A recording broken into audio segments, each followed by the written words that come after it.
আল্লাহ আমার রব, এই রবি আমার সব। দামে দামে তুন মনে তারি অনুভব। তোমার দুনিয়াতে আমি যেদিকে তাকাই, অথই নিয়ামতে ডুবে আছি সবাই। পাক পাখালির গানে শুনি তসবি কলো রব, তসবি কলো রব। আল্লাহ আমার রব, এই রবি আমার সব। আসসালামু আলাইকুম। আলহামদুলিল্লাহ, আসসালাতু ওয়াসসালামু আলা রাসূলিল্লাহ।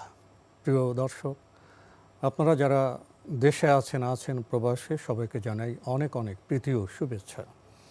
শুরু হলো এনটিভি আয়োজিত এবং ভীষণ নিবেদিত জুমাবারের লাইভ অনুষ্ঠান আপনার জিজ্ঞাসা। আপনাদের সাথে আছি আমি জাইনুল আবেদিন আজাদ। আর আপনাদের মনোজাগা প্রশ্নের জিজ্ঞাসার সরাসরি জবাব দিচ্ছেন বিশিষ্ট আলেম ডক্টর মোহাম্মদ মতিউল ইসলাম। আসসালামু আলাইকুম রহমতুল্লাহি ওয়া বারাকাতুহু। প্রিয় দর্শক, আমাদের আজকের প্রাসঙ্গিক আলোচনার বিষয় আমলে সালেহ। চলুন তাহলে জিজ্ঞাসার আলোকিত ভুবনে আমরা প্রশ্ন নিচ্ছি। আসসালামু আলাইকুম। প্রিয় দর্শক, আপনার পরিচয় দিয়ে প্রশ্ন করুন। ওয়ালাইকুম সালাম ও রহমতুল্লাহ বরকাতুহু। হুজুর, আমি সুনামগঞ্জ ধরমপাড়া থেকে ইনুল বলছিলাম। জি বলুন। হুজুর, আমার দুইটা প্রশ্ন। প্রথম প্রশ্ন হলো, সবে তোর কদরকে আল্লাহ রাব্বুল আলামিন ভাগ্যের রজনী হিসাবে ঘোষণা করেছেন। প্রশ্ন হলো, শাবান মাসের 15 তারিখ সবে বরাত কোথায় থেকে আসলো? কুরআন হাদিসে আলোকে বলবেন। জি।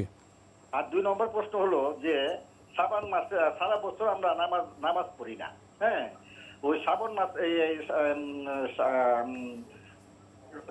শাবান মাসের 15 তারিখ রাত্রিতে আমরা সুন্দর কাপড় পরে, সুগন্ধি পরে, উনাস পাওয়ার আশায় নামাজ পড়তে যাই।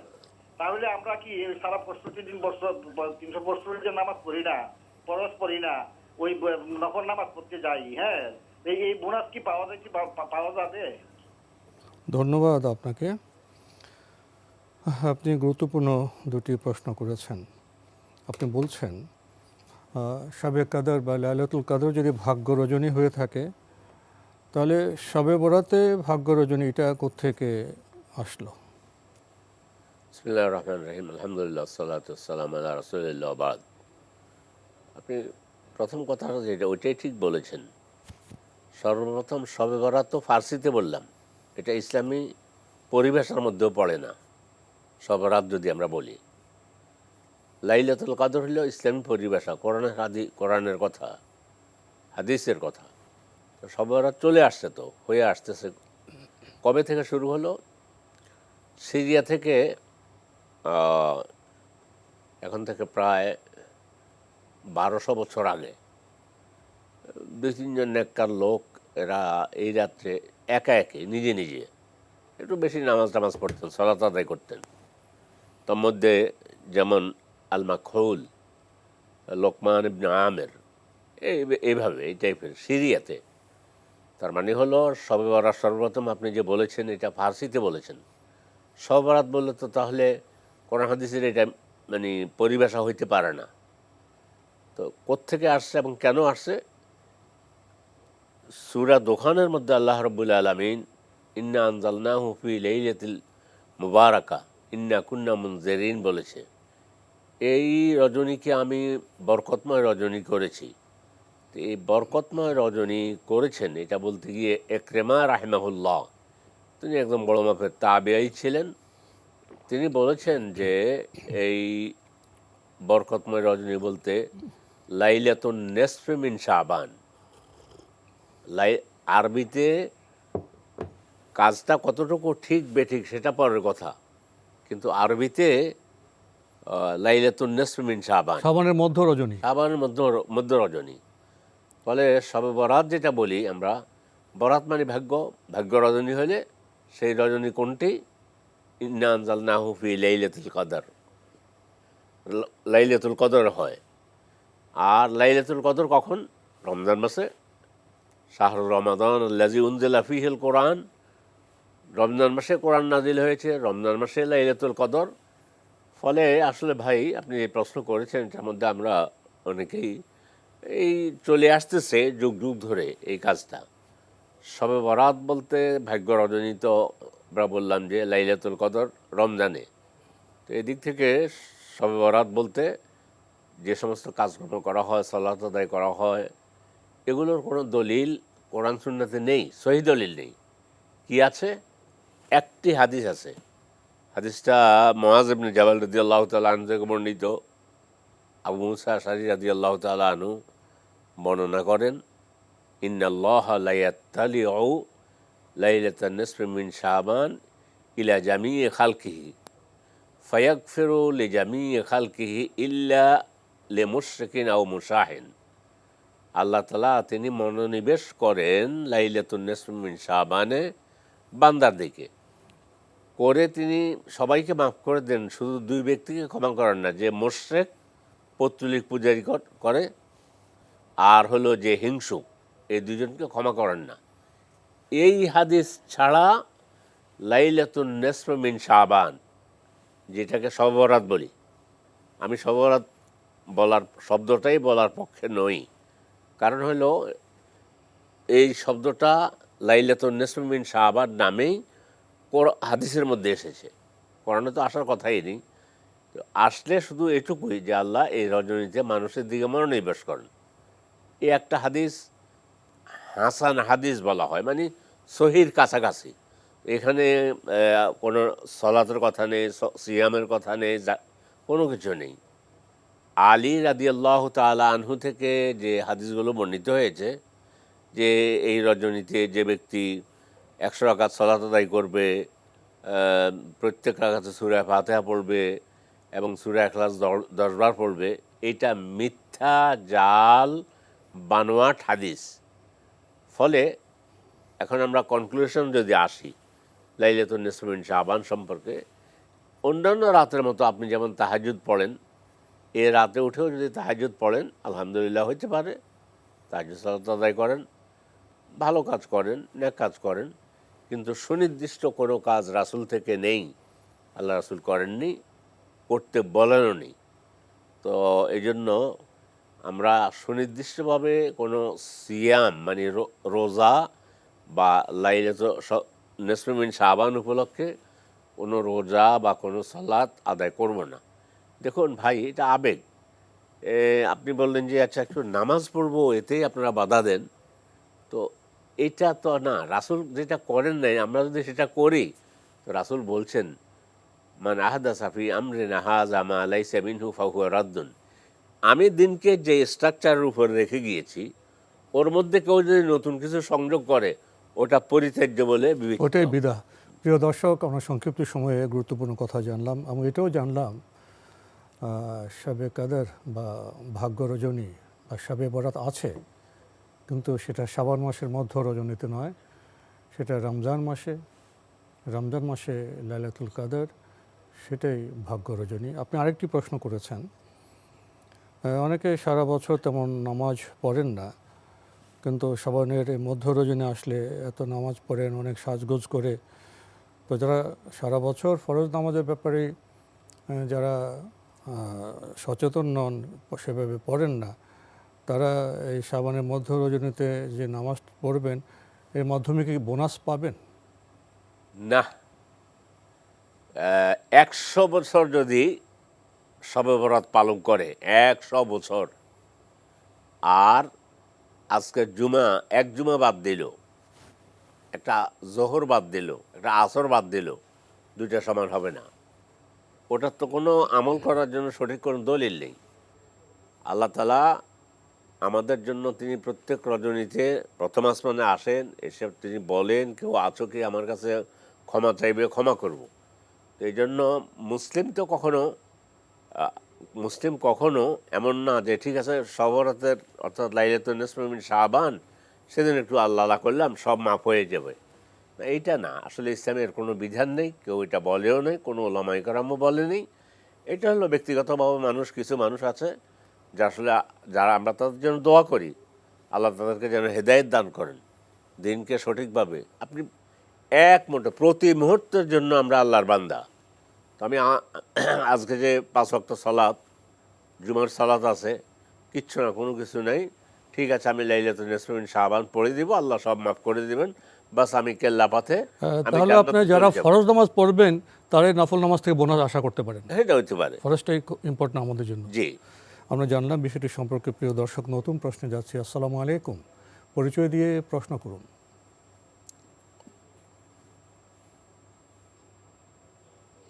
লাইনে আছেন? প্রিয় দর্শক, লাইনে থাকলে আপনার পরিচয় দিয়ে প্রশ্ন করুন। আমি জি বলুন। আসসালামু আলাইকুম। ওয়ালাইকুম আসসালাম। কে বলছেন, কোত্থেকে বলছেন?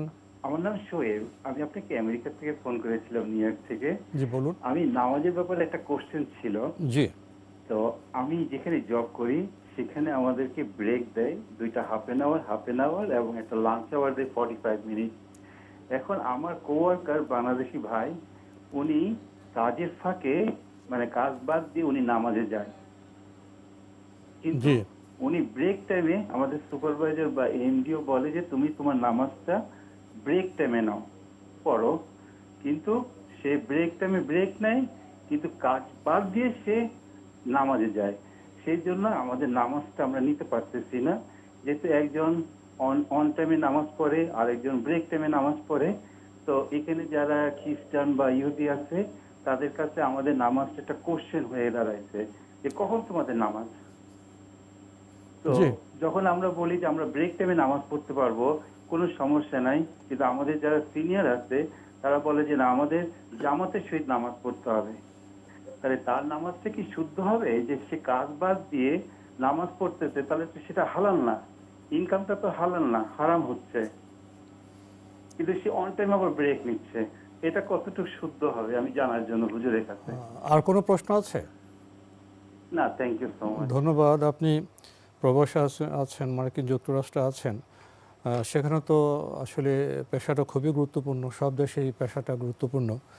তো সেখানে নামাজ পড়া নিয়ে অনেক সময় সমস্যা হয়। আপনার প্রশ্ন থেকে আমরা উপলব্ধি করলাম এখানে দৃষ্টিভঙ্গি এবং ব্যবস্থাপনাগত যে বিষয়, এখানে সমন্বয়ের অভাব আছে। আপনি বলছেন যে যেখানে আপনারা জব করছেন সেখানে ব্রেক টাইম আছে, আধা ঘন্টা আছে এবং 45 মিনিটের একটা আছে।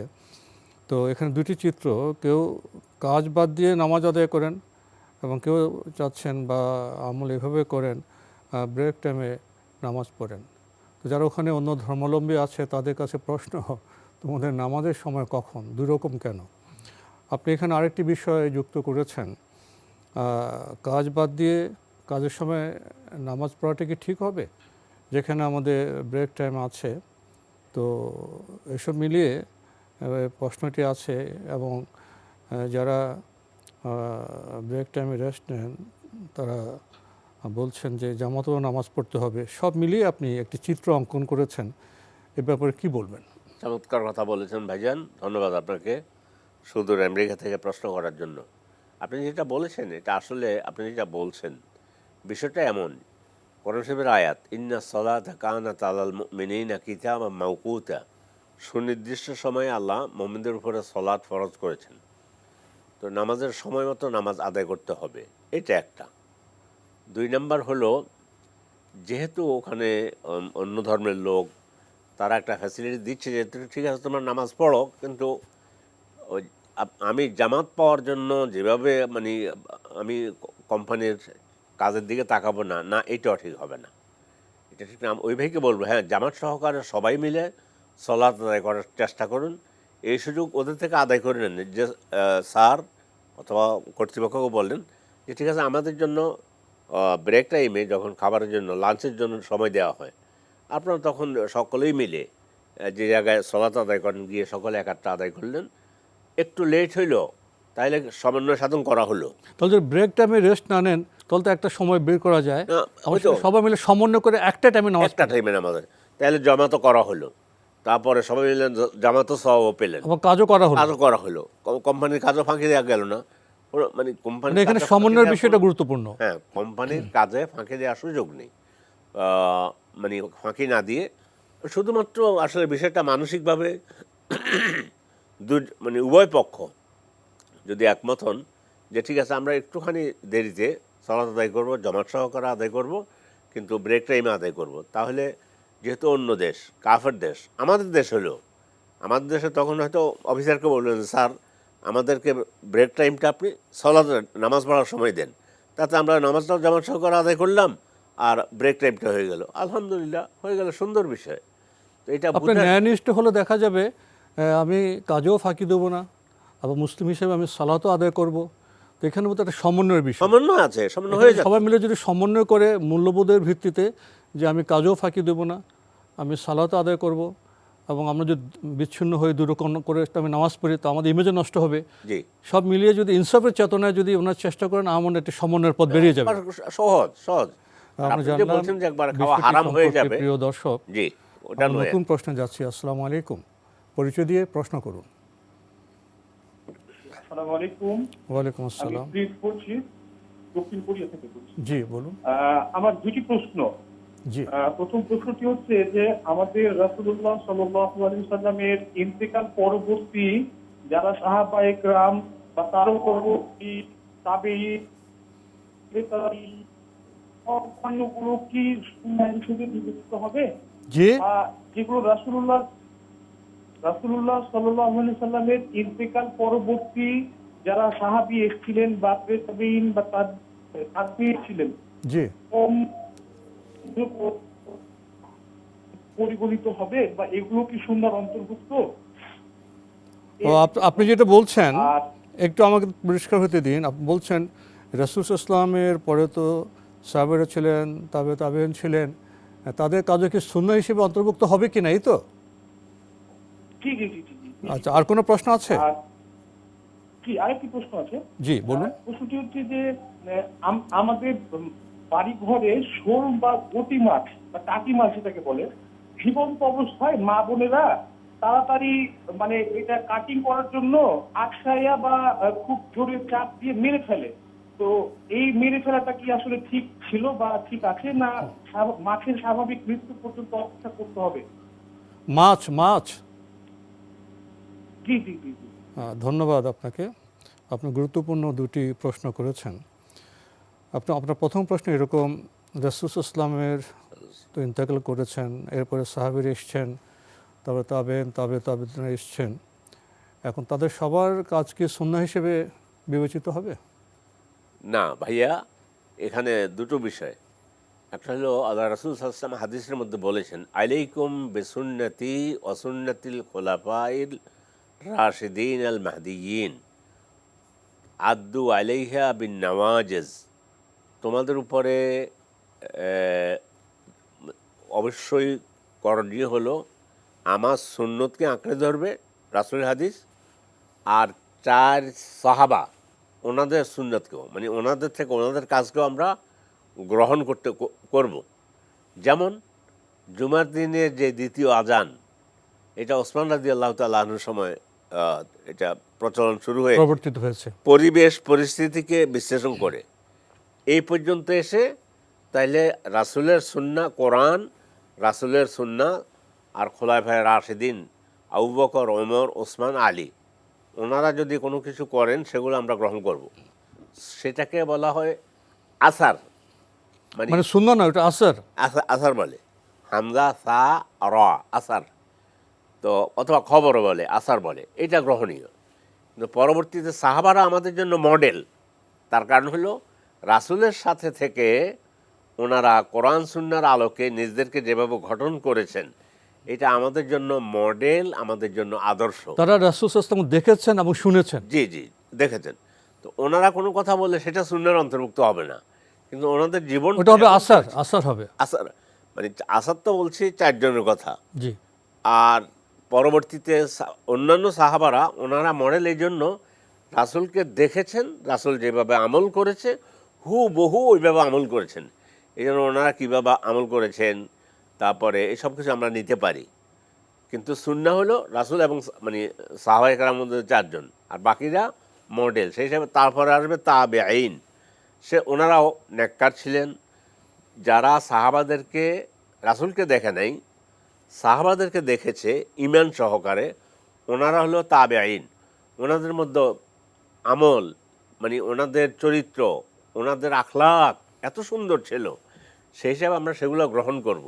যে কে কীভাবে ইবাদত করতেন এগুলো গ্রহণ করব, কিন্তু সেটা সুন্নাহ না।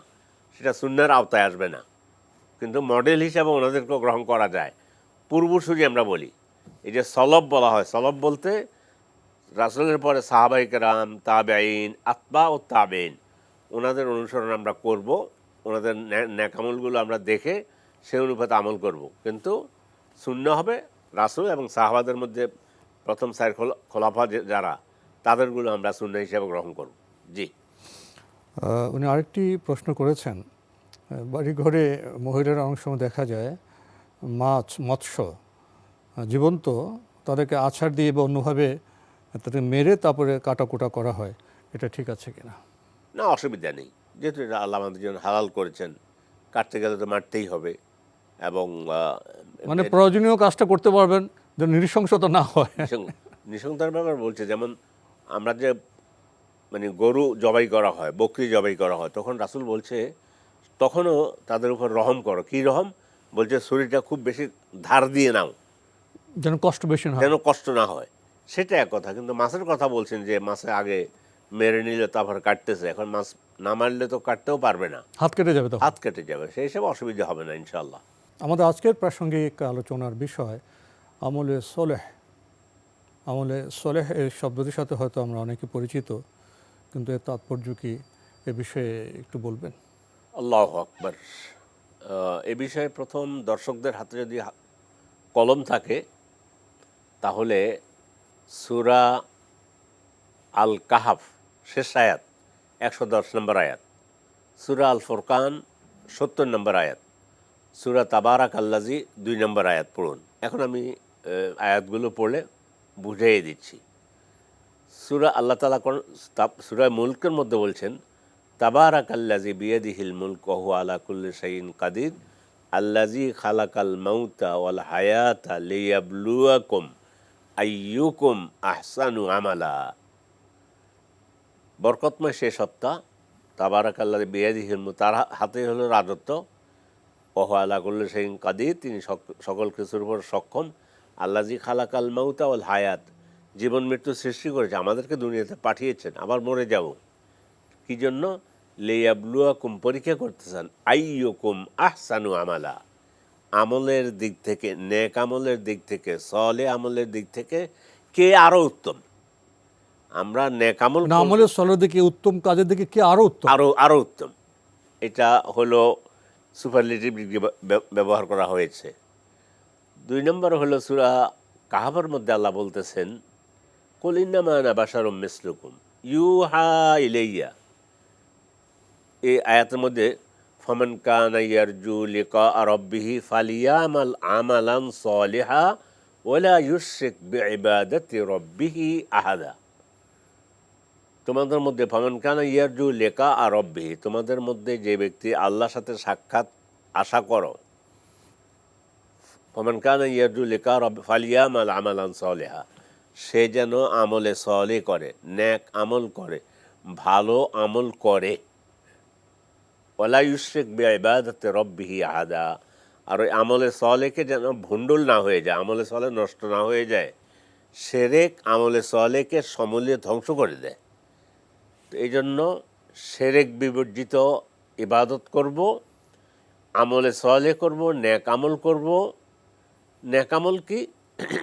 নেক আমল হচ্ছে যে কাজ আল্লাহ ও রাসূল করতে বলেছেন, সাহাবায়ে কেরাম করে দেখায়েছেন।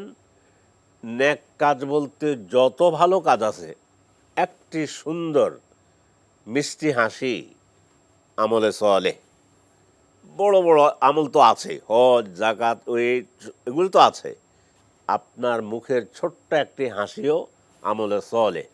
রাসূল বলতেছেন যে তাবাসসামুকা ফি ওয়াজহি আখিকা লাকা সাদাকা, তোমার ভাইকে দেখে তুমি একটা মিষ্টি হাসি দিবে, এটা আল্লাহ আমলে সলে হিসাবে কবুল করবেন, সদাকা হিসাবে কবুল করবেন।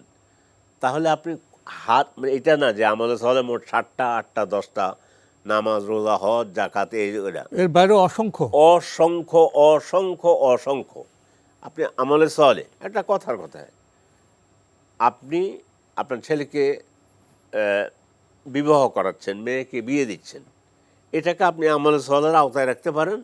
এটাকে কেউ ইচ্ছা করলে আমলে সলে না হলে পাপের দিকে নিয়ে যেতে পারে। মানে জীবনযাপনের বিচিত্র সম্পর্ক সূত্রে আমরা যদি বান্দা হিসেবে কাজ করি, ন্যাক নিয়তে সেটা আমলে সলে হয়ে যেতে পারে, সবটাই সেটাই সৎকর্ম। সবটাই। তো এই জন্য তাহলে এটা হলো সূরা কাহফের মধ্যে আল্লাহ তাআলা তিনি বলেছেন এই আয়াতটা। আর তিনি সূরা ফুরকানের মধ্যে বলছেন ইল্লা মান তাবা ওয়া আমানা ওয়া আমিলা সালিহান ফাউলাইকা ইউবাদদিলুল্লাহু সাইয়্যাতিহিম হাসানাত ওয়াকানা আল্লাহু গফুরার রাহিমা। সূরা আল ফুরকান এর ৭০ নম্বর আয়াত। তো এখানে আল্লাহ তাআলা তিনি বলতেছেন ইল্লা মান তাবা, যে ব্যক্তি তওবা করবে, খারাপ কাজ করে ফেলছে, হয়ে গেছে, ও আমানা ও আমিলা আমালান সালেহা, ঈমান এনেছে এবং আমলে সালেহ করে। আল্লাহ এত দরদ মাখা কথা বলেছেন যে আমি তাদের এই যে আমলে সালেহ করলো, ঈমান আনলো, ঈমান এলে আবার আমলে সালেহ শুরু করেছে, আমি তার পূর্বের পাপগুলোকে আমি সেটা মাফ করে দিই এবং বরং সেটাকে আমি ন্যাকে পরিবর্তন করে দেব। এই আর জন্য সূরা আসরে তো অন্য মাত্রায় জি আরো গভীরভাবে তো আমলে সালের কথা বলা হয়েছে সূরা আসরে। সূরা আসর তো আল্লাহ বলছেন ওয়াল আসরি ইন্নাল ইনসানা লাফি খুসর ইল্লা আল্লাযিনা আমানু ওয়া আমিলুস সলিহাত, সেখানেও আমলে সলের কথা বলা হয়েছে। ইমাম শাফিঈ রাহিমাহুল্লাহ তিনি বলেছেন আল্লাহ যদি কোরআন পুরোটা নাজিল না করে সূরা আসরটাই নাজিল করতেন, ওতেই মানুষ জান্নাতে যাওয়ার জন্য যথেষ্ট হয়ে যেত আমলে সলিহ কত করে। গুরুতর কথা, যে মানুষ তো ক্ষতির মধ্যে আছে। হ্যাঁ, একমাত্র কারা এর বাইরে? যারা ঈমান এনেছে এবং আমলে সালেহ করেছে, আমলে সলিহ করে যারা সৎকর্মশীল। সৎকর্মশীল। তো এই জন্য আমরা আমাদের গোটা জীবনটা এইটা না যে ঠিক আছে এখন যৌবনকাল, এখন আমলে সলে অত নেক কাজ না, এইভাবে নয়। আমলে সলে আমাদেরকে করতে হবে, নেক কাজ করতে হবে, আমাদেরকে মানে আমাদের গোটা জিন্দেগিটা আল্লাহর সন্তুষ্টির অধীনে রাখতে হবে। এটাই হলো আমলে সলে। আপনি যে আপনার জীবনটা যুবক, আল্লাহ রাসূল বলছেন যে যৌবনকালটা তুমি কী কাজে ব্যয় করেছো এটা জিজ্ঞাসা করা হবে। যে যুবক আল্লাহর ইবাদতের মধ্যে নিজকে বেড়ে উঠে, সেই যুবককে আল্লাহ রাব্বুল আলামিন তার আরশের নিচে ছায়া দিবেন। ফলে আমাদের গোটা জিন্দেগিটা, জীবনটাকে আমরা আমলে সলের আওতায় রাখব। আমার ব্যবসা, আমার বাণিজ্য, আমার কথা, আমার কর্ম, আমার উঠা, আমার বসা, আমার চলা, আমার বেচা, আমার বিক্রি, কেনা কাটা, যত ব্যবসা বাণিজ্য সবটাকে আমরা আমলে সলের আওতায় নিয়ে আসতে পারবো। এটা যদি করতে পারি আমরা জান্নাত পেয়ে ধন্য হব। রব্বুল আলামিন আমাদের খারাপ কাজগুলোকে তখন আমাদের উপরে সন্তুষ্ট হয়ে তিনি আমাদের খারাপ কাজগুলোকে, খারাপ কাজগুলোকে পরিবর্তন করে নেক আমরা কাজে প্রশ্নে যাব। আমরা শায়খের কাছ থেকে আমলে সালেহ সম্পর্কে চমৎকার কথা শুনছিলাম। আল্লাহর সন্তুষ্টির জন্য আমরা যে কোনো নেক কাজ করবো সেটি আমলে সালেহ হবে। আসুন আমরা আমলে সালেহ চেতনায় জীবনকে আমরা পরিপুষ্ট করি। প্রশ্ন নিচ্ছি। আসসালামু আলাইকুম, পরিচয় দিয়ে প্রশ্ন করুন। ওয়ালাইকুম আসসালাম। আমি মিরপুর 1 থেকে সাথী বলছি। জি বলুন। জি স্যার, আসলে আমি একটা প্রশ্ন করতে চাই। আমি নিম্নবিত্তও না আবার মধ্যবিত্ত না, আমার হাজবেন্ড নাই, মারা গেছে। ওনার খুব ইচ্ছা ছিল উনি আমার নিয়ে হজ করতে যাবে, কিন্তু আল্লাহ তাআলার ডাকে উনি চলে গেছে। 5 বছর আমার 2টা বাচ্চা নিয়ে আমি একটা জব করি, কিন্তু আমার ইচ্ছা আমি একটু হজ করতে যাব। কিন্তু এখন শুনি যে ছোট আমার সম্ভব আর কি, যেটুকু স্বার্থের মধ্যে আমার ফরজ হজ করা মানে দিয়ে আছে আর কি, এই ধরেন এই যে সামর্থ্য আছে, কিন্তু এখন শুনি যে ছোট হজ করলেও বড় হজ করা লাগবে। এখন আমি তো আমার খুবই ইচ্ছে, বা আমার হাজবেন্ড খুব চাইতো, বা আপনার স্বপ্নও দেখতেছি যে আমরা দুইজনে মক্কায় গেছি। এখন আমার আসলে করণীয় কি? ধন্যবাদ। আর কোনো প্রশ্ন আছে? আর কোনো প্রশ্ন আছে? ধন্যবাদ। একটা প্রশ্ন হয়েছে, আমার মেয়েটা কি এবার ইন্টারে উঠছে, ওর বিয়ে শাদীর কথা হচ্ছে। আমি এখন শরীয়ত মোতাবেক বিয়েটার কি মানে এইভাবে করতে চাই, মানে শরীয়ত মোতাবেক এটা, যেমন এই যে দাওয়াত মানুষকে খাওয়ানো, বা এটা শরীয়ত কিভাবে কি আর কি, এটা একটু জানলে আমার খুব ভালো হতো। জি ধন্যবাদ। আপনি খুবই গুরুত্বপূর্ণ দুটি প্রশ্ন করেছেন। আপনার প্রথম প্রশ্নে হজ সম্পর্কে আপনার একটি বিশেষ আবেগের কথা স্পষ্ট হয়েছে। আপনার স্বপ্ন দেখেছিলেন আপনার স্বামীকে নিয়ে আপনি হজে যাচ্ছেন, সুন্দর স্বপ্ন, কিন্তু বাস্তবতা হলো আপনার স্বামী এখন আর নেই, তিনি ইন্তেকাল করেছেন। আপনি জব করছেন, তো হজে তো এখন অনেক অর্থ লাগে। এখানে আপনি একটি প্রসঙ্গ উল্লেখ করেছেন, ছোট হজ বড় হজ। এটা শায়েখ বলবেন ছোট হজ কি আর হজ কি, তো উনি এখন কি করবেন? এর সর্বপ্রথম মাহফুজ যেটা বলছেন ছোট হজ বলতে উনি উমরাকে বুঝাইছেন না। উমরা আলাদা একটা নাম, উমরাই। এটাকে আমাদের পাক ভারত উপমহাদেশে আমরা ছোট হজ বলি, বলাটা ঠিক না। এখন থেকে উমরা বলবেন। উমরা একটা, আর হজ হলো বড় হজ বলতে যেটা হজ আদায় করবেন। এখন ভাই থাকলে তো আপনাকে নিয়ে হজ করতেন ইনশাল্লাহ। আপনি একটা কথাও বলেছেন যে আমি মধ্যবিত্ত টাইপের মানুষ, খুব গরিবও না আবার খুব বেশি কিছু নেই, ওনার আর্থিক সচ্ছলতা নেই। তাহলে এই যে মনের আশার কামনা করেছেন, আল্লাহ তাআলা আপনাকে বাসায় রেখেই আপনাকে আল্লাহ রাব্বুল আলামিন হজের সওয়াব দিতে পারেন। এর সাথে আরেকটা কথা আছে, আপনাকে হজে যেতে হলে সাথে মাহরাম লাগবে। তো মাহরাম হলে তো আর দুইজন হয়ে গেলেন। মাহরাম হইল কে? ওই পুরুষ, ছোট বাচ্চা না কিন্তু, ওই পুরুষ যেই পুরুষের সাথে একজন মহিলার চিরজীবনের জন্য বিবাহ বন্ধনে আবদ্ধ হওয়া হারাম, যেমন বাবা, ভাই, দাদা, এইভাবে আর কি। তো তা আপনার সাথে মাহরাম লাগবে। তো আপনি নিজেই যেখানে যেতে আপনার কষ্ট হচ্ছে সেখানে মাহরাম সাথে কীভাবে নেবেন, সব কিছু মিলে আলহামদুলিল্লাহ নেককার মানুষ আপনি। দোয়া করি আল্লাহ আপনাকে নেককার হিসাবে কবুল করুন। আপনি ভালো নিয়ত করে রেখেছেন আলহামদুলিল্লাহ, কিন্তু এতে আপনি হজ না করলে গুনাহগার হবেন না।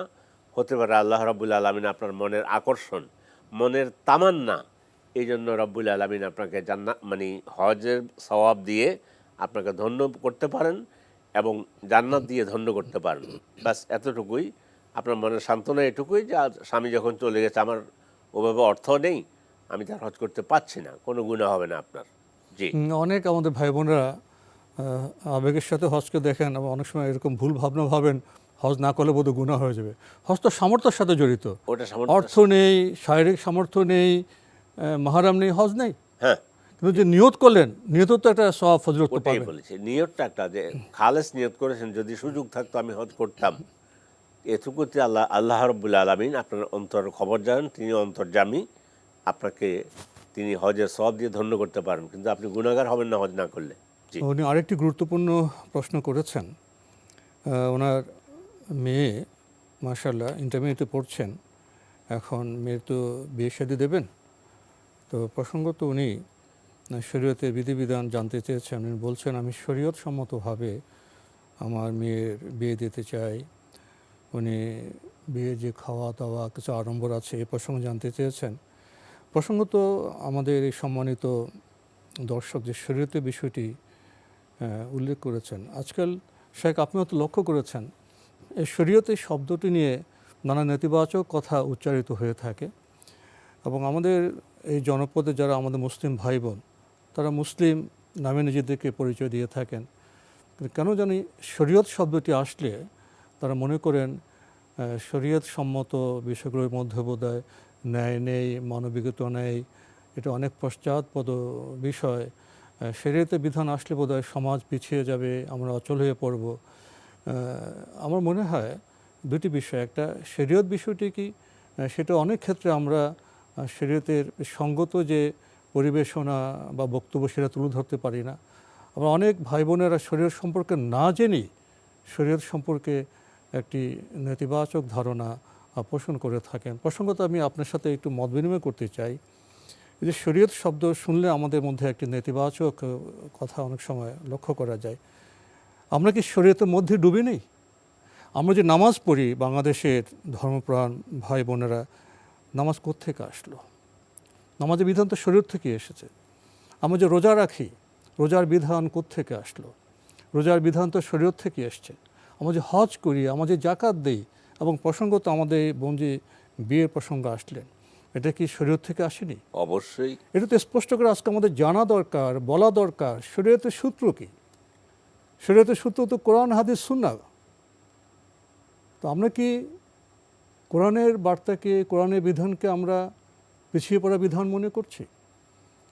আমরা কি সুন্নাহ, রাসূল সাল্লাল্লাহু আলাইহি ওয়াসাল্লামের যে জীবন দর্শন, যে আমল, তার যে জীবনের সংস্কৃতি, সেটা কি পশ্চাৎপদ বিষয়? হয়তো আমরা বিষয়টি স্পষ্ট করতে পারিনি। এবং যারা শরীয়তের কথা শুনলে নেগেটিভ একটি বডি ল্যাঙ্গুয়েজ এবং উচ্চারণে কথা বলে থাকেন, সেটাও না জানার কারণে। অবশ্যই। আমরা কি শরীয়তের মধ্যে ডুবি নেই? আমাদের পুরো জীবনটার সাথে তো শরীয়ত অঙ্গাঙ্গিভাবে জড়িত। হ্যাঁ, জি জি। দুটি বিষয়ে কেউ কেউ বলতে চান। একটা হলো হাত কাটা। হাত কাটা সম্পর্কে যারা কথা বলেন তারা কি হাত কাটা বিধান সম্পর্কে জানেন? ধরে ধরে রাস্তা মানুষের হাত কেটে ফেলবে? ইসলামের যে শরিয়া, যে আদালত, সেই সম্পর্কে যদি আমাদের প্রাথমিক ধারণা থাকতো, তাহলে হাত কাটা বিষয়টাকে আমরা এত নৃশংসভাবে বোধহয় তুলে ধরতাম না। হাত কাটার আগে কি কোনো বিষয় নেই? আদালত নেই, বিবেচনা নেই? কেউ ছোট্ট চুরি করলো, খেতে পারলো না, নিল, ধরে হাত কেটে ফেলবে? আসুন আমরা জানি, শরীয়তে বিধান জানি। আর পর্দা হিজাবের বিষয়টা, পর্দার কল্যাণ অকল্যাণ কী, এর বৈজ্ঞানিক ব্যাখ্যা আছে। আমরা কি এই যে হিজাবের বা পর্দার যে বৈজ্ঞানিক ব্যাখ্যা আছে, আমরা সেটা জানি? আসলে আমরা জানি, জেনে কথা বলি, যথাস্থানে আমরা যথা বিষয় রাখি, নাহলে আমরা ক্ষতির মধ্যে পড়ে যাব। আমরা ক্ষতির মধ্যে আছি। এখন এই দ্বিতীয় প্রশ্নে কি বলবেন? ওনার মেয়ে ইন্টারমিডিয়েট পড়ছেন, বিয়ে শাদী হবে, উনি চাচ্ছেন যে শরীরসম্মতভাবে বিয়ে দেবেন এবং বিশেষ করে খাওয়া দাওয়া, আড়ম্বর, এসব বিষয়ে জানতে চেয়েছেন। আলহামদুলিল্লাহ, চমৎকার কথা বলেছেন। আপনার মেয়ের জন্য সর্বপ্রথম একজন নেককার পাত্র, দিনদার পাত্র, আল্লাহর দিনকে মেনে চলে, এই ধরনের একটা পাত্রস্থ করার জন্য চেষ্টা করবেন। হাদিসের মধ্যে এসেছে, ইজা আতাকুম মান তারদাউনা দীনাহু ফালাম ইউজাউইজুহু তাকুন ফিতনাতুন ফিল আরদি ওয়া ফাসাদুন কাবীর। তোমাদের মেয়েদের জন্য যদি নেককার কোনো সন্তানের প্রস্তাব আসে আর তোমরা যদি বিবাহ শাদী না দাও, তাহলে কিন্তু দুনিয়া ফিতনা ফাসাদে ভর্তি হয়ে যাবে, যে দুনিয়াতে আমরা এখন আছি। তো চেষ্টা করবেন সাধ্য অনুযায়ী একটা 5 ওয়াক্ত সালাত আদায় করে, ইসলামী শরিয়াকে মেনে চলে, এই ধরনের একটা পাত্র খুঁজবেন। এটা হলো যে পাত্রের কাছে আপনার মেয়েকে সফর্দ করবেন, মেয়েকে বিয়ে দেবেন। 2 নম্বর, অন্যান্য প্রাসঙ্গিক সবটাই আপনার মেয়ের পক্ষে। যে বিয়ে করবে সে আপনার মেয়েকে মহারণা দিবে, গয়নাপাতি দিবে, কাপড় চোপড় দিবে, অলংকার দিবে, তারপরে সাজসজ্জা সব কিছু দিবে, থাকার জায়গা দিতে বাধ্য, যে তার সামর্থ্য, ভরণ পোষণ দিতে হবে, সব আপনার মেয়ের পক্ষে। মাঝখানে এসে খাবার দাবার কথা বলছেন, খাবার দাবারটাও এটা তো মেয়ের পক্ষে, এটা মেয়ের পক্ষ খাওয়াবে না। অলিমা যেটা পুরুষ খাওয়াবে, বর খাওয়াবে। হযরতে মানে একজন সাহাবী, হযরত জাবের রাদিয়াল্লাহু তাআলা আনহু, উনি বিয়ে করার পরে রাসূলের সামনে আসলেন। তো আসার পরে উনি জিজ্ঞাসা শুনলেন যে ও বিয়ে করেছে। তো বললো যে তুমি কি বিয়ে করেছো নাকি, অলিমা করছো নাকি? বললো যে না, সে তো করিনি। মানে তখন রাসূল বললেন, আউলেম ওয়ালাউ বিশাতিন, একটা বকরি জবা করে হলেও একটু খাবার দাবারের ব্যবস্থা করো। তো এটা পাত্রপক্ষের দায়িত্ব। কিন্তু আমাদের সমাজে এমন কালচারটা এমন হয়ে গেছে, উল্টো হয়ে গেছে, যে মেয়ে পক্ষ খাওয়াইতে হবে, ছেলের পক্ষ যেমন কি না খাওয়াইলে চলে না। হয়তো বা ঢাকা শহরে 2 পক্ষ মিলে বসে একটা খাওয়ার আয়োজন করে। ইসলামের বিধানটা হলো যে ছেলে সে অলিমার খাওয়া, সে ব্যবস্থা করবে। তাহলে বিয়ে খাওয়ার যে ভুরি ভোজের আয়োজনের যেটা একটা চিত্র দেখা যায়, সেটা মেয়ের পক্ষে, মেয়ে পালন করার কথা নয়। হ্যাঁ, সৌন্দর্যের জন্য, ইয়ের জন্য, আত্মীয়তা সম্পর্কের জন্য ইচ্ছা করে মেয়ে খাওয়াতে পারে, মেয়ে পক্ষে ইচ্ছা করলে সেটা বাধ্যতামূলক না। তো এইখানে এই সমস্ত বিষয়গুলো আমরা না জানার কারণে, মেয়েদের অধিকার সম্পর্কে আমরা জানি না, আমরা না জানার কারণে। তো এই দিক থেকে আরেকটি বহিরাত হলো আপনার যৌতুক কি ইসলামে এটা কি হারাম নয়? হারাম। ছেলে যে ঠিক আছে আমরা হলো, তো এখন ছেলেকে কি দিবেন? ছেলেকে আমার মেয়ে দিচ্ছি, আমি আমার কলিজার টুকরাকে ছেলের হাতে তুলে দিচ্ছি, তার ওয়াইফ তার কাছে আমানত, তার কাছে চাকরানি হয়ে যাচ্ছে না যে সে মহারণা দিল, এখন তার কাছে বিক্রি হয়ে গেছে না। মায়ের জাতি স্নেহময়ী, মায়াময়ী। ফোনে যাব। তো এই জন্য আপনাদের পক্ষ থেকে আপনি নেককার সন্তান দেখবেন। আর বিশেষ করে আয়োজন করতে গিয়ে একটা জিনিস না বললেই নয়, আপনাকে কয়েক সেকেন্ড নিচ্ছি। এই যে গায়ে হলুদ, এগুলো হিন্দুয়ানি সংস্কৃতি থেকে এসেছে। মানে বিয়েতে যে সাংস্কৃতিক কাজগুলো করা হয় সেগুলো করবেন, এটা সচেতনভাবে করতে হবে। যতটা ইসলাম সম্মত সাংস্কৃতিক বিষয়গুলো ততটাই করতে হবে। ভিন সংস্কৃতি বিষয়ের জন্য অনুপ্রবেশ না করে, আমরা সেটাই জানলাম। আর বোন, আপনি দেখলেন আপনার মেয়ের বিয়ে খুবই সহজ, শরীয়ত সম্মত বিয়ে যদি হয় সেটা অনেক সহজ, আপনার পক্ষে থাকবে, যৌতুক দিতে হবে না, আপনাকে খাওয়ার আয়োজন করতে হবে না, বরং মহরণা পাবে আপনার মেয়ে, সম্মানের সাথে যাবে। জানি এবং ইসলাম সম্মত বিয়ের আয়োজন করি। আসসালামু আলাইকুম। প্রিয় দর্শক, আপনার পরিচয় দিয়ে প্রশ্ন করুন। জি, আমি রত্না বলছি ঢাকা থেকে। আমার প্রশ্ন হচ্ছে যে আমরা তো অনেক সময় আমাদের হুজুরদের ওয়াজ হোক বা ফেসবুকে বিভিন্ন, আমরা সুন্নতের কথাটাই সবসময় ওনাদের কাছ থেকে আগে শুনি, কিন্তু সবার আগে তো ফরজের কথাটা যদি আমরা আগে জানি, এরপরে না আমরা সুন্নত পালন করব। তো আমরা তো এটা আসলে সঠিক কোনটা হবে? সব ফরজ যদি না জানি, ফরজটা কেন মানে কম আলোচনায় থাকে আমাদের হুজুরদের বিভিন্ন আলোচনায়? এই একটি প্রশ্ন। আরেকটি প্রশ্ন, নামাজ আসলে মানে 5 ওয়াক্ত না 3 ওয়াক্ত? আরব বিশ্বের অনেক দেশে নাকি 3 ওয়াক্ত নামাজ, যোহর আসর একসাথে, মাগরিব এশা একসাথে। এই বিষয়টা একটু জানতে চাচ্ছি। ধন্যবাদ। আসসালামু আলাইকুম। ধন্যবাদ আপনাকে। আপনার শেষের প্রশ্নটা যদি আমরা আগে শুরু করি, উনি বলছেন নামাজ কি 5 ওয়াক্ত না 3 ওয়াক্ত? এটা পৃথিবীতে আসমানের নিচে জমিনের উপরে কেউ বলে না যে নামাজ 3 ওয়াক্ত, এটা বলেন। আপনি নিজেও বলছেন, আপনি 5 ওয়াক্তর কথাই বলছেন। একটা হলো 2 ওয়াক্তকে, জোহর আর আসরকে কোনো সুনির্দিষ্ট মুসাফিরির জন্য কথার কথা ধরলাম জমা করে, কিন্তু সে তো জোহর পড়তেছে, সে তো আসর, এটা মুসাফিরদের জন্য বিশেষ অবস্থায় বিশেষ বিধান দিয়ে নামাজ তো 5 ওয়াক্ত, তো সে তো জোহর পড়তেছে, এরপর আসর পড়তেছে একা ট্রেনে আর কি। আবার মাগরিব এশা। তো পৃথিবীতে কেউ বলে নাই, হয়তো বা আপনি বুঝতে বা যিনি বুঝিয়েছেন তিনি বুঝাতে আপনাকে পারেননি, অথবা আপনি বুঝে নিতে পারেননি। নামাজ 5 ওয়াক্ত, এটা পৃথিবীতে মানে কোনো মুসলিম এটা করেন, নামাজ 5 ওয়াক্তই। শুধু সফরের সময় উনি জমা করতে পারবেন জোহর আসর আর মাগরিব এশা। জোহর আর আসরকে একাত্রে, হয়তো জোহরের সময় নইলে আসরের সময়, আর মাগরিব আর ঈশাকে হয়তো মাগরিবের সময় অথবা ঈশার সময় আদায় করবেন, কিন্তু আলাদা আলাদা নামাজ আদায় করবেন। তাহলে পেয়ে গেলেন যে নামাজ সলাৎ 5 ওয়াক্ত, এইটা আপনাকে মানতে হবে। আর একটা বোধ হয় তিনি, আমরা যাচ্ছি, আমরা বিরতিতে যাব। এর আগে আরেকটা গুরুত্বপূর্ণ বিষয় নিয়ে প্রশ্ন করেছেন। উনি ওয়াজ বা বিভিন্ন বক্তার প্রসঙ্গ টেনে বলেছেন ওনার একটা বিবেচনা যে ওনারা সুন্নতের কথা বেশি বলেন, কিন্তু আগে তো ফরজ তারপর তো সুন্নত। এটা ভাইয়া আপনার ব্যক্তিগত বিবেচনা। ইসলাম সম্পর্কে প্রাথমিক পাঠ যদি আমাদের থাকে, তাহলে আমরা জানবো ফরজ এবং সুন্নত মিলেই তো ইসলাম। আমাদের সালাত ফরজ, তো সেটা কি সুন্নতের যে বিধান, সুন্নতের যে পদ্ধতি না জেনে কি আমরা সালাত আদায় করতে পারবো? ওনার যে বিষয়টি আগে কোনটা, ফরজ না সুন্নত? সুন্নাহ গুরুত্বপূর্ণ প্রশ্ন। আগে সুন্নাহ শব্দের একটু অর্থ জেনে নেন। সুন্নাহ কয়েক অর্থে ব্যবহৃত হয়। সুন্নাহ বলতে একটা হলো, যেমন আমরা বলি ফজরের 2 রাকাত সুন্নাহ, এটা হলো ফরজার মানে এটা ফিক শাস্ত্রবিদ যারা, ফকি যারা, তারা ব্যবহার করে যে এইটা সুন্নার মধ্যে পড়ে, এটা ফরজের মধ্যে পড়ে। ফরজ হলো অবশ্যই করণীয়, করতেই হবে। সুন্নাহ আমরা করব। তো দুটার পার্থক্য কি? পার্থক্য হচ্ছে এটা ফরজা বা ওয়াজিব দুটো আবার একটা, দুটো মিলে ফরজ বললেন বা ওয়াজিব বললেন, ছোট্ট একটা পার্থক্য আছে, কিন্তু দুইটার মান সমান। ফরজ বা ওয়াজিব হলো মা ইউসাবু ফাইলুহু ওয়া ইউআকাব তারিকুহু, যেটা করলে সওয়াব হবে এবং কিয়ামতের দিন যেটা করলে সওয়াব হবে, এবং যদি না করে তাহলে কিয়ামতের দিন শাস্তির সম্মুখীন হবে।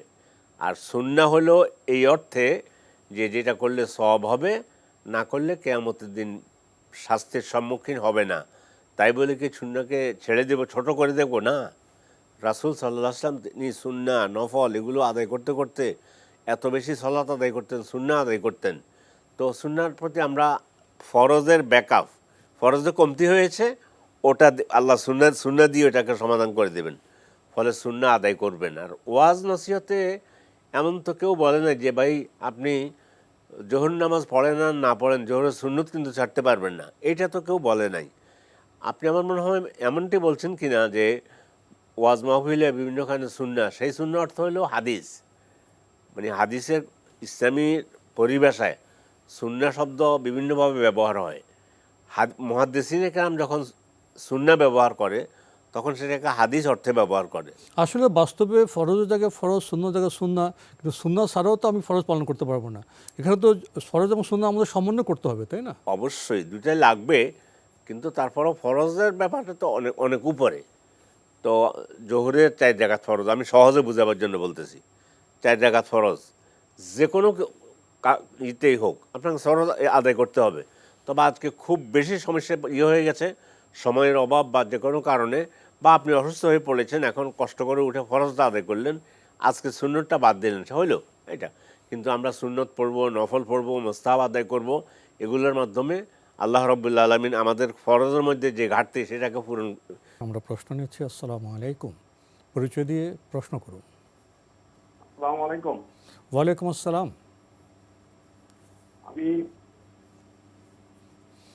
জি বলুন।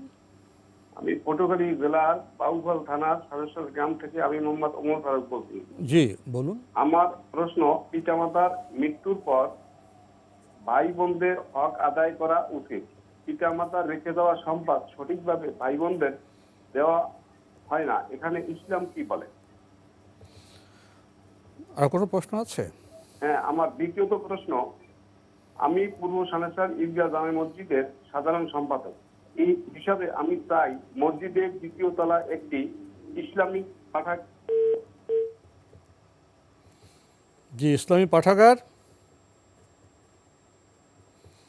ধন্যবাদ, আপনাকে লাইনটা কেটে গেল।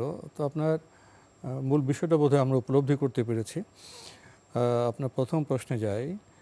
পিতামাতা তো একসময় ইন্তেকাল করেন, তারপর তো ভাই বোন বা যারা ওয়ারিশ তাদের হক পাওয়ার বিষয়টি আছে।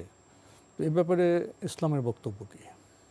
ইসলামের বক্তব্য হচ্ছে, বাবা মৃত্যু করে বরণ করেছে, কথার কথা ধরলাম, ডাক্তার ঘোষণা করেছে তিনি মৃত, বা হলো যে উনি মৃত হওয়ার পরে ওনার যে সম্পদ রেখে গিয়েছে, সে সম্পদ থেকে আগে ওনাকে দাফন কাফনের ব্যবস্থা করতে হবে, ওনার কি ওসিয়ত আছে ওসিয়ত পূরণ করতে হবে, উনি কারো ঋণ আছেন কিনা ঋণ পরিশোধ করতে হবে।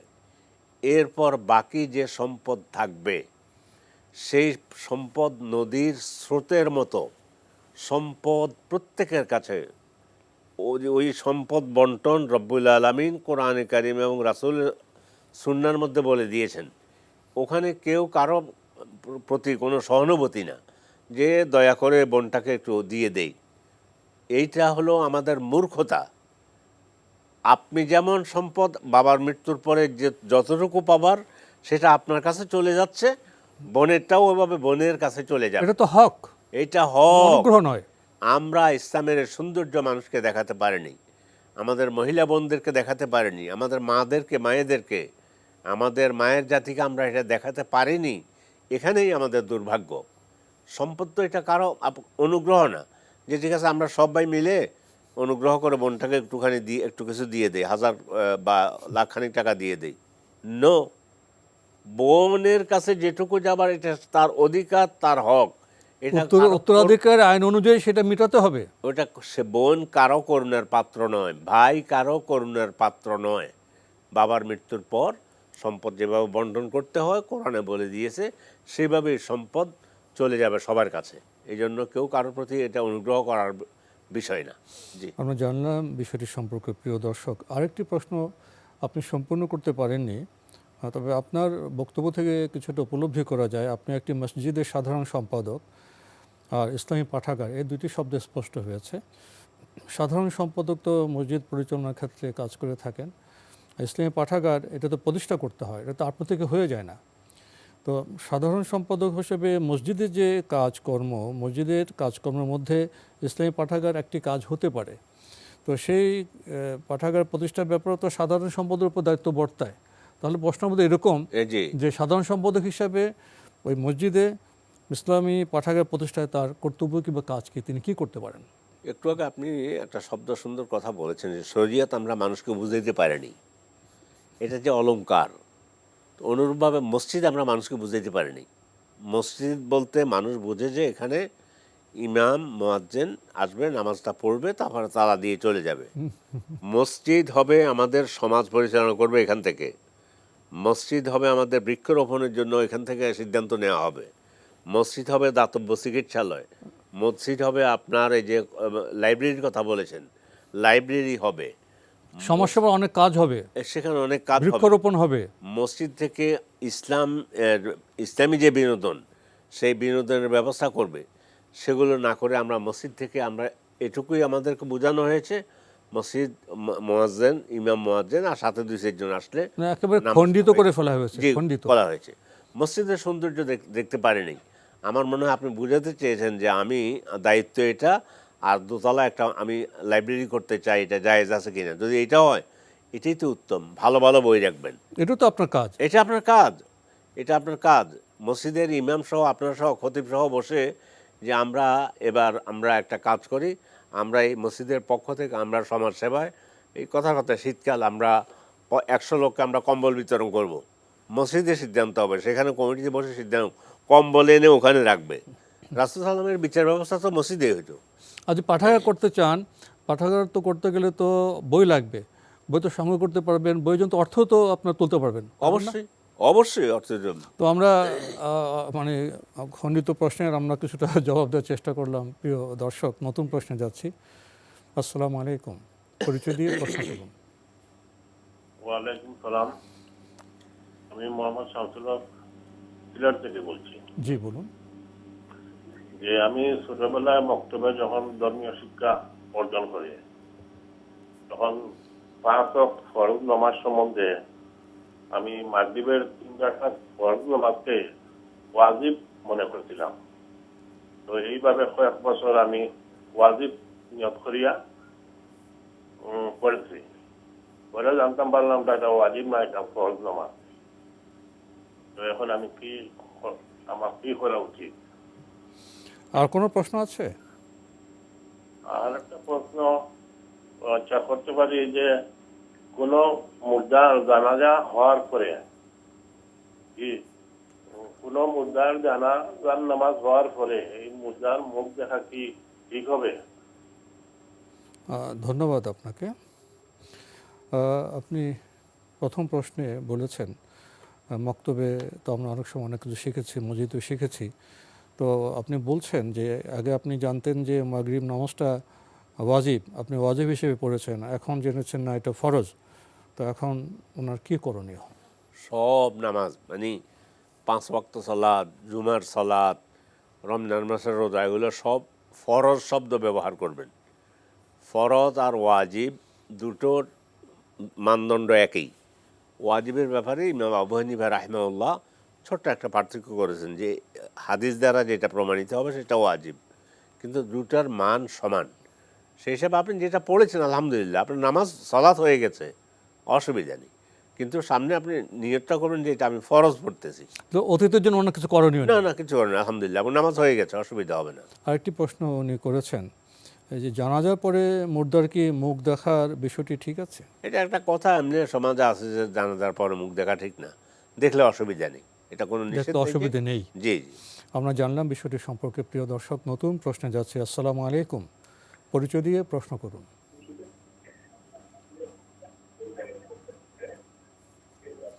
লাইনে আছেন? প্রিয় দর্শক, লাইনে থাকলে আপনার পরিচয় দিয়ে প্রশ্ন করুন। আমি মোহাম্মদ উমর ফারুক বাবুফল পটুয়াখালী খানাছড়া গ্রাম থেকে বলছি। আমার দ্বিতীয় প্রশ্নটা কেটে গেছে লাইনটা ব্যালেন্সের অভাবে। জি জি, দুঃখিত। লাইব্রেরির প্রসঙ্গে দ্বিতীয় প্রশ্ন ছিল, মসজিদের দ্বিতীয় তলায় আমি একটি ইসলামিক পাঠাগার করতে চাই, যেখানে ইসলামিক মসজিদের জায়গায় ইসলামিক পাঠাগার করা যাবে কি? আর দ্বিতীয়ত প্রশ্ন হলো আমার ওই জাকাতের টাকা নিয়ে ইসলামিক বই এবং ওই পাঠাগারটা করতে পারবো কিনা। ধন্যবাদ আপনাকে। তো আপনার প্রশ্নটি আপনি আবার যুক্ত করেছেন। দ্বিতীয় তাহলে আপনি পাঠাগার করতে পারবেন কিনা, জাকাতের অর্থে বই ক্রয় করতে পারবেন কিনা। উনি একটা শব্দ লাগাইছেন যে মসজিদের জায়গায় পাঠাগার করতে পারবো কিনা। আর ভাই মসজিদের জন্যই তো, মসজিদ হলো পাঠাগার নিয়ে, মসজিদ হলো আপনি এখানে সামাজিক কাজকর্ম করবেন, মসজিদ হলো এখানে বসে সিদ্ধান্ত নেবেন যে আমরা আমাদের মসজিদের পক্ষ থেকে 50টা গাছ লাগাবো, এগুলো সব মসজিদের সিদ্ধান্ত হবে। খতিব সহ, ইমাম সহ, মুয়াজ্জিন, আপনি কমিটি বসে এই সব কাজ করবেন, এখানে একটা লাইব্রেরি করবেন, দাতব্য চিকিৎসালয় করবেন। মসজিদের জায়গায় দাতব্য চিকিৎসালয়, এটা মসজিদের একটা অংশ, এটাই ছিল রাসূলের মসজিদ, সেটা আমরা ভুলে গিয়েছি। তো মসজিদের জাকাতের অর্থে কি বই কিনতে পারবেন? জাকাতের এখানে এসে একটা কথা, জাকাতের খাত সর্বপ্রথম 8টি, সূরা তাওবার 60 নম্বর আয়াত দেখে নেবেন, সেখানে আমি লম্বা আর আলোচনা করতে যাচ্ছি না। তো তন্মধ্যে বই সরাসরি কিনে আপনি বলছে ওলামায়ে কেরাম যে ইসলামের দাওয়াতি কাজ করা, দিনের প্রচারে, দিন প্রচার, এটা একটা জেহাদের অংশ। তো জাকাতের একটা খাত হচ্ছে জেহাদ। এই জেহাদ বললে সর্বপ্রথম আসলে মূল জেহাদ, শত্রুর সাথে যে জেহাদ করা হয়, এর সাথে বলছে যে দাওয়াতি কাজের জন্য প্রচারণার যে জেহাদ হিসাবে ধরে দাওয়াতি কাজকে আধুনিক যে সমস্ত আমাদের ওলামায়ে কেরাম আছেন, ইসলামিক বড় বড় ইমাম ছিলেন, তারা বলছেন সেটাকে ওই হিসাবে নেওয়া যাবে ফি সাবিলিল্লাহর অধীনে। খাত 8টা, ফি সাবিলিল্লাহ একটা। তো এই ফি সাবিলিল্লাহর জন্য সে হিসাবে দাওয়াতি কাজ করার জন্য যদি একটা অংশ জাকাতের টাকা, এটা হলো আপনার জ্ঞানের যুদ্ধ, জাকাতের টাকা যদি দেয়া হয় তাহলে দেয়া যেতে পারে। জি, আমরা জানলাম বিষয়টি সম্পর্কে। প্রিয় দর্শক, সময়ের কারণে আমরা আজকাল প্রশ্ন নিতে পারছি না, তবে আপনাদের অবগতির জন্য জানাতে পারি আপনার জিজ্ঞাসা অনুষ্ঠানটি সপ্তাহে রবি, সোম, মঙ্গল, বুধে 4 দিন বিকেল 5:30 সম্প্রচার হয়ে থাকে।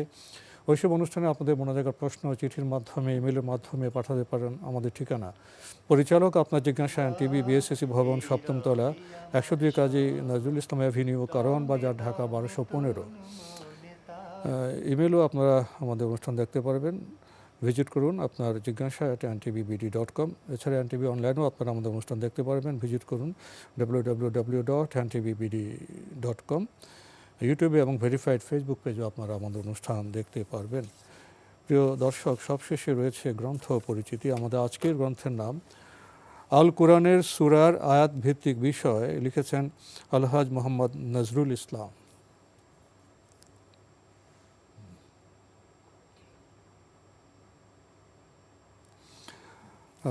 গুরুত্বপূর্ণ এই গ্রন্থটি প্রকাশ পরিবেশনায় আহসান পাবলিকেশন।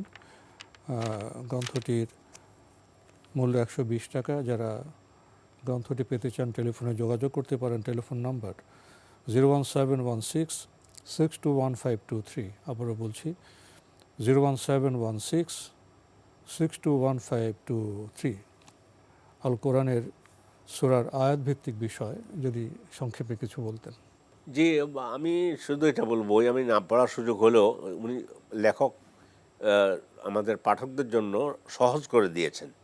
আজকে যে আমরা আলোচনা করলাম যে আমলে সলে, তো হয়তো একটা আমলে সলে একটা বিষয় নিয়ে আয়াতগুলো নিয়ে এসেছেন, আপনি আজকে আমলে সলের উপরে আলোচনা করবেন।